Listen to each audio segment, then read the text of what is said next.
Bemidji State School of Technology, Art and Design, or TAD, has brought back their TAD Talks for the first time in 6 years. The event had several speakers talking about innovation, creativity, and life after college. Our reporter Cindy Dick visited the talks earlier this evening and spoke to students about how much work went into planning the event and just how important the advice given can be.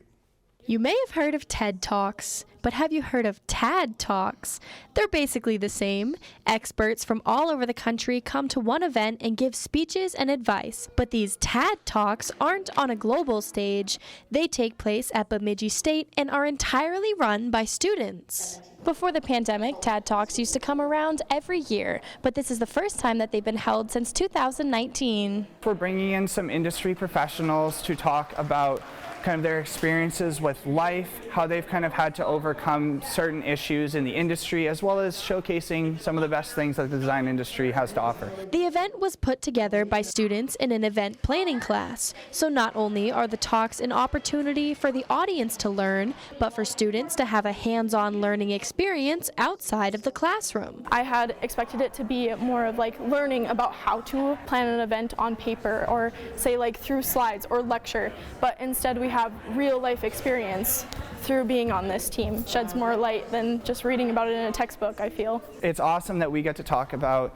not just the work that they're putting in, but also their mental approach, just communicating and dealing with people, because I mean that's one thing that I personally feel isn't taught enough in life. And among all the lectures and life skill learning, the BSU TAD team's main goal was keeping the audience engaged with everything from a push-up contest to a t-shirt cannon. Learning doesn't necessarily all have to be just learning. It can be fun as well, and we want to promote that. Presenters talked about putting effort into understanding, believing in yourself, and finding balance in your everyday life. And the months of planning and preparation all came down to one show. Seeing that what I put on paper come to life. Because we're project managers, so we planned everything down to the minute, and now seeing it come to life is insane. Reporting in Bemidji, I'm Cindy Dick, Lakeland News. There were 6 total speakers at the TAD Talks, and they came from all corners of the country, everywhere from Boston to Florida. Lakeland News is a nonprofit news organization. Donate to Lakeland PBS today to support your local news team.